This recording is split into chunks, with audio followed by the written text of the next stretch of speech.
আমি গাড়িতেই বসে থাকবো, আমি আর নামবো না। পুরো ঠান্ডা লাগতেছে, আমি জ্যাকেट বার করবো ना। झुकेगा नहीं साला। कभी कभी पैसा के लिए साला झुकना पड़ता है, लेकिन झुकेगा नहीं अभी जैकेट के लिए। ओके, चलो भाई। Good morning. আমি এখন জংশনে পিক আপ করতে আসছি শ্যামলী পরিবহনের বাসে আসবে গেস্ট। আজকে যাব শিলং, 2 দিন থাকবো। দেখতে থাকুন আমার আজকে ভিডিও। সো এখন আমি রোহিণী পৌঁছে গেছি। এটা রোহিণী রোড। গেস্ট ব্রেকফাস্ট করতে এখানে ঢুকলো, কারণ আমি জংশন থেকে ব্রেকফাস্ট করে আসছি, আমি করবো না, আমার পেটে জায়গা নেই আর। এখান থেকে আমরা তারপরে যাব কার্শিয়াং হনুমান টপ। এখন রোহিণীতে আছি।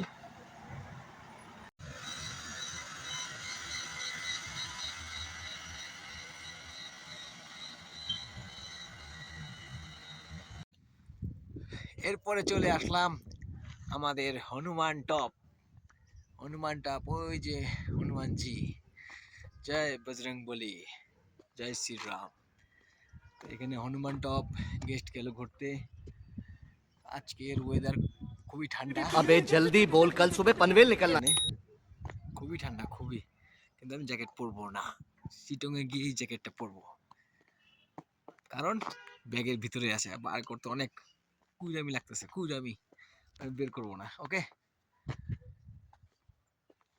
আর আমার রাফতার আমার ওখানে, ওই যে রাফতার। ওকে, এরপরে আমরা যাবো সোজা দাউহিলে চিলড্রেন পার্ক দেখাবো, এরপরে শিলং। তারপরে চলে আসলাম দাউহিলে আমি নামবো না গাড়ির থেকে, অনেক ঠান্ডা শালা, আমি আর নামবো না, আমার দ্বারা হবে না। আমি গাড়িতেই বসে থাকবো, আমি আর নামবো না। পুরো ঠান্ডা লাগতেছে, জ্যাকেট বার করবো না। झुकेगा नहीं साला। कभी कभी पैसा के लिए साला झुकना पड़ता है, लेकिन झुकेगा नहीं अभी जैकेट के लिए। ओके,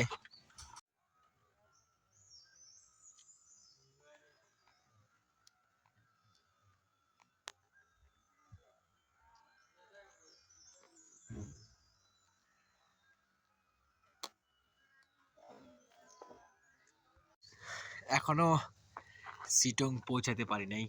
এখন আমরা মাহালদিরাম টি গার্ডেন, যেটা হাওয়া ডারা বলে, ওখানে আছি। আমি ঝুঁকেগা নেই বলছিলাম, তো ঝুঁকনা পড়তা হয় বললাম না কবি কবি। আর ঠান্ডা মানে নেই, জ্যাকেট পরতে হয়েছে আমার, ঠিক আছে। ফাইনালি গাইস, আমি সিটং পৌঁছে গেলাম। আমার ব্লগটা এখানে শেষ করলাম। লাইক, কমেন্ট, শেয়ার অবশ্যই করে দেবেন।